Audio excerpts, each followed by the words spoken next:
So yeah, I saw this article by Joan Hari. I think that's how his name is pronounced. And I knew this guy, but I did read the article before I found out who I knew him from where. And I'll get to his background. And he's writing in the Observer, which is part of the Guardian. But Mm. this article, I thought I bring your attention to the article. Did you see what I did Good there? one, It good was one. yeah, it was pun. Yes, I got It's that. Even very I good. got that. Yeah. Yeah, I spent like 3 nights working on that specific joke. Yeah. So your attention didn't collapse. It was stolen. Social media and many other facets of modern life are destroying our ability to concentrate. So we need to reclaim our minds while we still can. So this is an article by John Hariri, who's arguing in this article that social media and Instagram, Snapchat, so social messaging services as well, I suppose, are destroying our attention.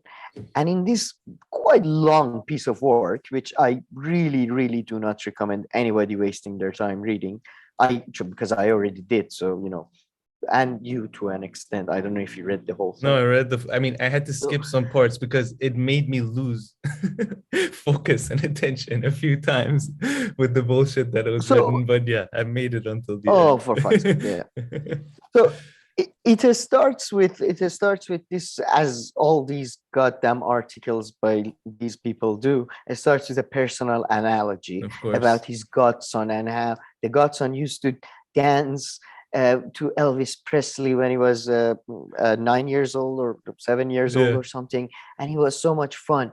But 10 years later, oh, he was 5 years old. Yeah. 10 years later, he's 15. uh, Adam was lost. He had dropped out of a school when he was 15, and he has spent almost all his waking hours alternating blankly between screens, a blur of YouTube, WhatsApp, and porn. I've changed his name and some minor details to preserve his privacy. Which, first, let me just make my point, then I want to get to you, because first of all, Jesus, he's lost. He has spent all his waking. I thought he's gonna, like, he's at this point, I thought he's like gonna say he's like become a heroin addict, Yeah. or he at least he's become like a super like racist right winger or something. And he's just alternating between YouTube, WhatsApp, and porn. It kind of sounds fantastic. He's living the dream, this guy. And he doesn't have to go to school. And by the way, I don't know if he doesn't come back to the fact that why he dropped Then out. was Like school at the age maybe of the reason, 15. yeah, maybe he's like his parents had issues, that's why he's like going online, or Yeah. has spent so much time online or whatever. None of that it's the work of the great algorithm, the Yeah. great and all powerful algorithm. So, but you made a great point, which I didn't think of, but I think is fantastic. But I mean, I have a few points from just the first paragraph. I think the one that you're But no, referring this, to about the name, yeah, right? So he yeah, says that exactly. he I've changed changed his his name. name and some minor details to preserve his privacy, but he didn't change his own name, the author. So, I mean, he's the author. So Yeah, anybody who knows him knows who his godson is. I mean, who cares if some stranger like me in a hotel yeah, room that yeah, can't, exactly. everybody surrounding can know that this guy had these Adam is issues fucked. and job. Yeah. I Yeah. mean, you might as well not change his name at this point. I mean, might as well. I mean, this Yeah, doesn't exactly. help It's whatsoever. and by the way, he could have just said YouTube, WhatsApp, and other social Yeah. media, but he put the porn in there. So he's just, if he's And still has any hopes of going to college and all that, he's pretty much fucked. and that But brings me to my second thing. Can I just focus on these first two paragraphs? go ahead, go ahead. First, he says that he had a freakishly intense obsession with Elvis Presley, right? So already maybe Yeah. some could argue that this kid, perhaps was a bit too obsessed with some Oh, things and he wasn't. So I mean, if you're going with this article, that already comes up for me, right? The yeah, you can second do one was the armchair name. psychology from far.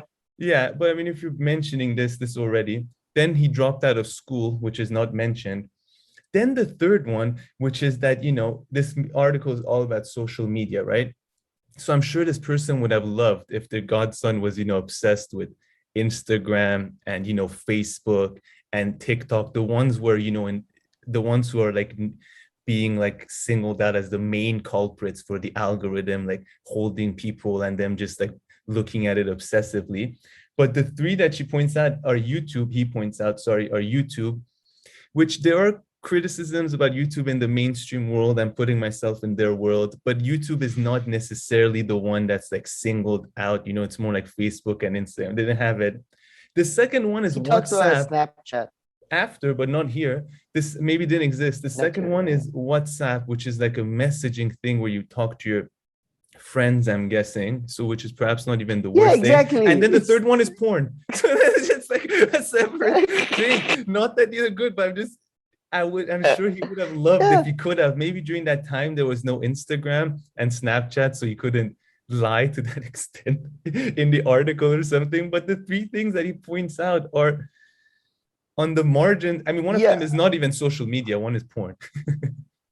And the other one are YouTube and WhatsApp, which I would argue are different forms of social media if we're going to be a bit precise.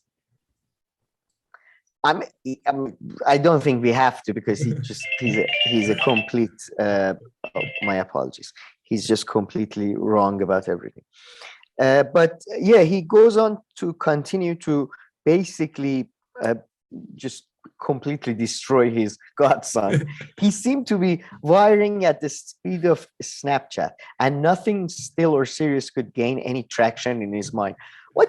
How? Why are you doing this? Like, why not?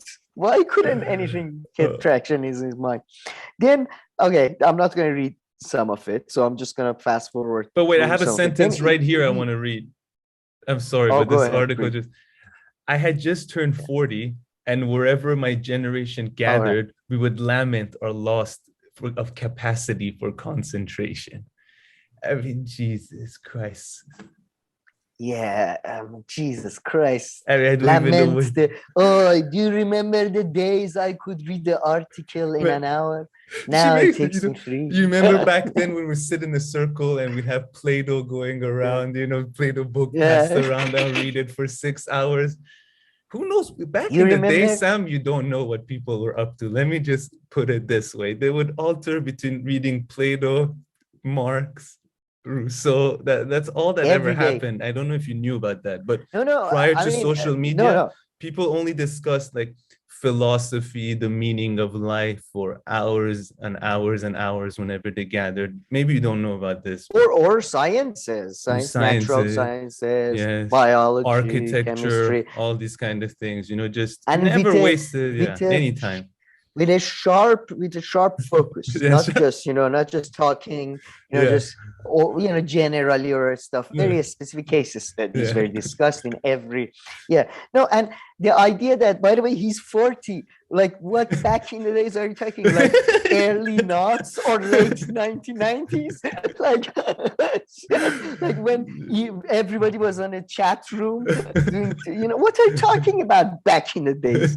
Chill the fuck out. But no, I'm gonna keep reading from it. But they keep then they have this one day, because he was obsessed with Elvis Presley, he promised to take him to Graceland, the sort of a theme park that is now Elvis Presley's house. And he says, just the way it's written like you're reading like Tolstoy or something. It's written with such a sad tone. I still read a lot.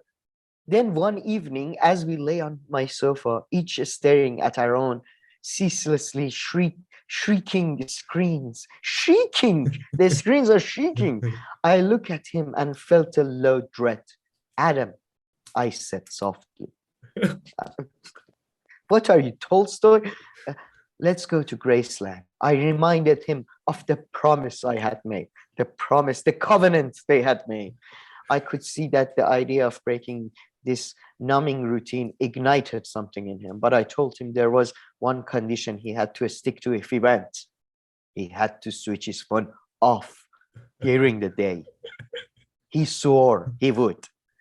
And then, like, obviously, as soon as they get to the airport, the kid is like, "Fuck you! I'm just using my phone." No, but Thanks for the free trip. apparently, when he landed in the plane, he turned on his phone, right? And I would argue it's irresponsible if you land and you don't turn on your phone, to let your family know that you've arrived safely, or see if the world hasn't ended in the past 6 hours you were on the plane. I don't know. Yeah, exactly. No, and by the way, I don't come from a culture. We don't have gods, we have similar to God's fathers and stuff, but it's not. I don't know. Do people have such close relationships with their godchildren? They go on trips and, I don't, anyway, the whole Some thing do. is They weird. could be related. He doesn't point out if they're related. No, he doesn't. He just says Godson. Yeah. But yeah, I usually guess. Yeah, you could be uncle or something. Yeah. I mean, he doesn't mention his address. Thank God. Yeah. And then it continues this sort of, as if describing like, like the book Shining by Stephen King, like he's describing the mansion there, the hotel. When you arrive at the gates of Graceland, there is no longer a human being whose job is to show you around. Oh, what a sad loss that, nobody's forced into sort of serving you like a slave. This is the door, please, red carpet, please. Oh, my sir. You're handed an iPad. Oh, you put in a little earbuds and the iPad tells you what to do. Turn left, turn right, walk forward. I mean, if the guy was there, he would have done the same thing. You do realize anyway. In each room, I mean, it just goes on and on. But then it gets to this. This is the really fantastic part I really wanted to see. He comes across this couple, and the guy says, "Honey," he said, "this is amazing. Look." He waved the iPad in her direction and began to move his fingers across. If you swipe left, you can see the jungle room to the left. And if you swipe right, you can see the jungle room to the right. His wife stared, smiled, and began to swipe at her own iPad. I leaned forward. "But sir," I said, "but sir," this is like, give me more food. "There is an old-fashioned form of swiping you can do. It's called turning your head. Because we are here. We are in the jungle room. You can see it, unmediated. Here, look." And yeah, this guy is the type of guy you really try, like whenever you're on a tour, on a trip and stuff, you try to avoid as much possible. Like, man, I don't really thank you, but don't talk to strangers. Don't talk to guys. It's just so full of themselves. I mean, I don't know if you want to read more, but I want to make like a serious I wanna comment. Okay. I really want to read more. Okay. No, look at this. "Look," I said, "don't you see? We are actually there. There is no need for your screen. We are in the jungle room." They hurried away. Of course, they were freaked out. Someone call security on this guy first of all. Get away from me! Too intense. And then it goes on that the kid basically broke his promise at every stage of the trip because he was a normal human being. He wasn't a psycho like him. Yeah. And then he realized that he wasn't angry at the kid. He was really angry at himself for not having the concentration. So he goes on a fucking tour of the world, basically. Basically, this is his like diary. He's publishing his journal. And he has interviews with professors. And I explain why I'm putting the interviews and all that in quotation marks later. I traveled all over the world in the next 3 years. So he's done 3 years to write this goddamn article. From Miami to Moscow to Melbourne, all the M cities, it's so obvious that he's done like he's English lit. Anyway, interviewing the leading experts in the world about focus, as if they're experts just on, I mean, what do you mean? Like cognitive scientist, like somebody who's a focus, I don't know. Anyways, I went, like, for example, I interviewed Professor Joel Nick, who's one of the leading experts in the world on children's attention problems. I mean, it's just, yeah, he goes on, and they keep saying that all of them are saying it's been stolen from you. It's like the obesity crisis. Mm, It's not your fault. It's the fault of these environments that we're in. And I would argue the environment is changing, and maybe our attentions are getting shorter and all that. But it's like, anyway, I get to a joke I have for that's this. my Anyways, point. I mean, that's my point. I mean, if the world was really this good 40, 50 years ago, I really missed out. I wish I was around during that time where people had amazing focus and just thinking and talking they about were meaningful focusing on, stuff yeah, they nonstop. were Really super missed out. focused on like destroying, people of color. So super focused on like, is he from a different ethnicity? Get him. Very focused on such different, not allowing women Yeah, to work and all but that. So very and I then, mean, just sorry, the thing I was saying, that modern psychology tries to pathologize mm, everything, and then obviously come up with solution for those pathologies. Then he talks about this thing called switch cost effect. It means that if you check your text while trying to work, you aren't losing the little bursts of time you spend looking at the text themselves. You're losing the time it takes to refocus afterwards. So you see, it's just about mystification and medicalization and pathologization of, like that kid. I don't know, maybe that kid actually had real issues with spending too much time online, but yeah. maybe that's because he has other significant problems. Maybe it's because there's no good jobs for people. I don't know, Or I mean, he how was these things 15 work. and he was out of school already. I mean, he doesn't mention when this It dropped person. out. Yeah, Howell doesn't mention. It mentions it dropped out at Yeah. 15. But yeah, it's a super long, super bloated pontification of a piece of work, that goes on and on and on and on and on and on and on. Uh, Yeah, but and then he compares the movement to the feminist movement, and he says that we have to come together just like the feminist movement did, and ask for change and all that. But he, by the way, not very specific. Does he want the companies to be broken up, change Yeah. their algorithm, become nationalized, become regulated? What is this for? Now we get to the very end, and his conclusion is basically come together and fight out. We get to the end, and this is what's written. The above is an edited extract from A Stolen Focus, Why You Can't Pay Attention by John Harry, published by Bloomsbury on 6th of January. To support The Guardian and Observer, order your copy at guardianbookshop.com. Delivery charges may apply.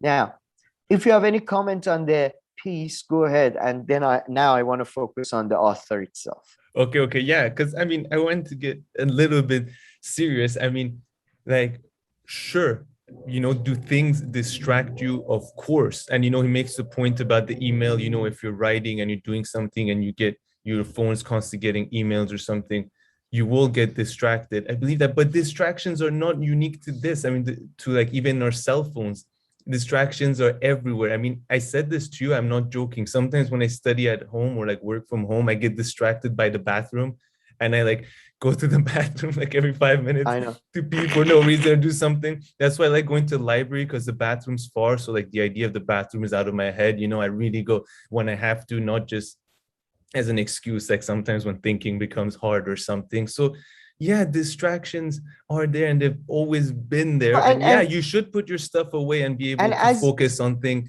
And that's better. Yeah, of course, if you have your phone on right next to you and receiving messages all the time or emails, you're going to get distracted. If you have people next to you talking all the time, you're going to get distracted. If there are people playing a sports game next to you, you're going to get distracted.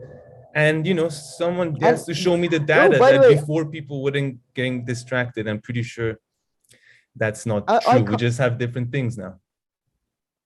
sure, and I come from a generation that kind of remembers not having, not didn't grow up with technology. It arrived in the middle of our sort of Especially cell growing phones. up, sort of. yeah, especially cell phones. I used to, when I was very young, I used to spend a lot of time in rural areas where there was no connectivity, like you can bear no mobile like Mhm. connection or anything, right? And it was goddamn boring, man.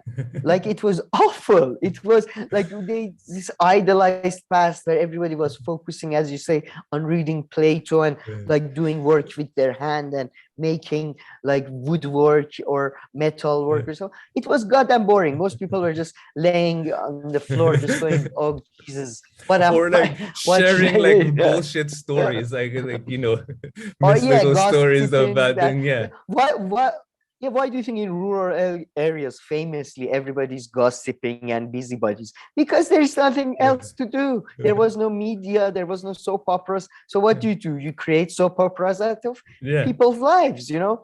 So it was the same thing. It's just, yeah, he's a now, yeah. So should I get to him? Should I please. Yeah, that was my serious point, do I a bit guess. of a so this guy, I remember this guy because he had just his name was familiar, and then I googled it, and was like, oh, he was on Joe Rogan show, and I kind of actually when he was on the show, I kind of agree with the premise of what he's saying, but I think he's a grifter because of the way he was saying. He's one of the people who's like trying to say depression and all that is not just due to chemical imbalances. It's due to environmental factors as well. Because for like in psychiatry, especially during the last not the last 20 years, but before that, there was a significant movement towards its mostly mental chemical imbalances rather than so environmental and childhood upbringing issues. But in reality, to be honest, actually, I think it was after watching his videos on Joe Rogan, I did do a lot of research on the topic of psychiatry and psychology and psychotherapy and all that. And it's not like it's not a like people who are psychiatrists, all of them, all the people who do this kind of a stuff. If you read their work, I think John Gunderson was a fantastic one. They are all talking about the sort of it's a spectrum and a balance between medication and psychotherapy and environmental changes and all that. So it's not he was presenting it as a bit of a monolith and all that.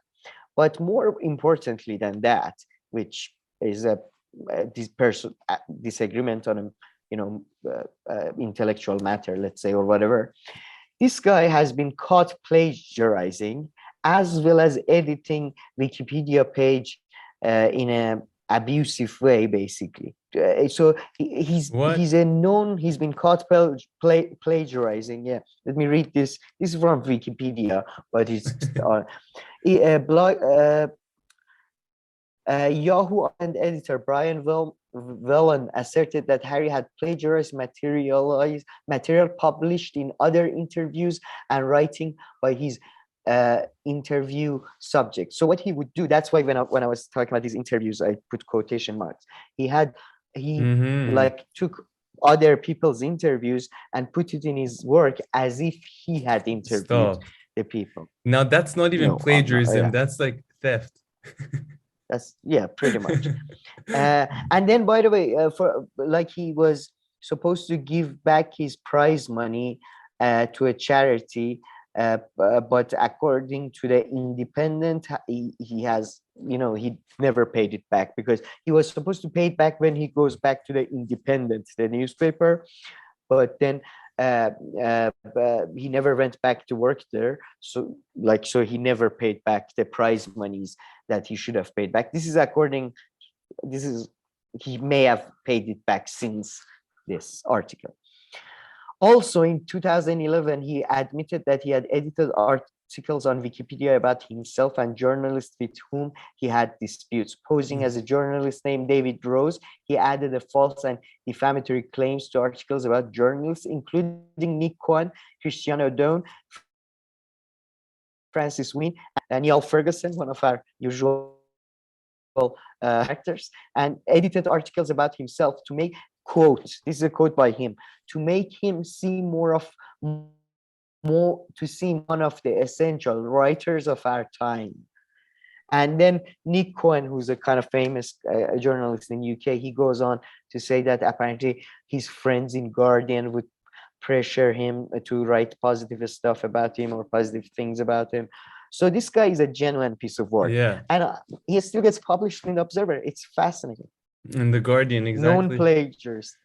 I mean, Again, that's like Alan, beyond there's, plagiarism. I mean, by the way, that's Alan. That's Guardian was. I think Guardian was one of the places that they. I don't know if they did complain about Alan Dershowitz' presence in BBC, but you're no better.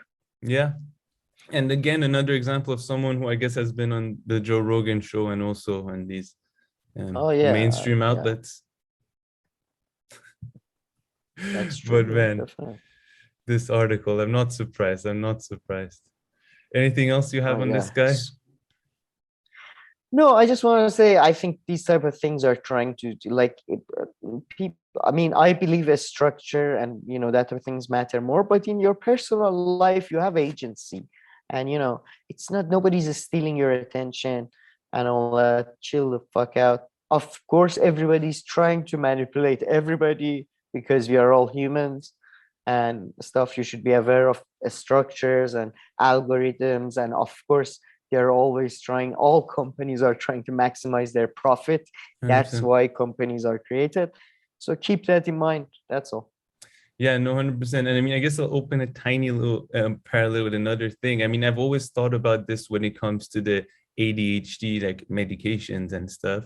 And they give it often to kids because they can't focus in class and all this. I mean, can they not focus? Shouldn't it been like overall, shouldn't you be able to focus on everything? Because now, yes, I love like all kinds of social sciences and stuff, but when I was in school, I could never focus on what the teacher was saying and all these things in class. But whenever we were playing like sports and the teacher was giving instructions about sports and things that I liked, I had no problem focusing, right? So, I mean, I feel like these things are not taken into consideration sometimes. People sometimes don't have passion for things. So it's not that they can't focus. It's just that they have no interest in this kind of topic. So they're not able to focus on it. I don't know if you've ever really thought about like the whole ADHD pills and these kind of things that they prescribe to kids very quickly at a young age based on typically based on their performance in school, based on what I understand. I do, from what I've heard, and I haven't done a proper deep dive, and it is a medical issue, so I am 100%. Very hesitant. But I do think that, definitely there's some over medication and over diagnosis, especially regarding children, when it's potentially autism,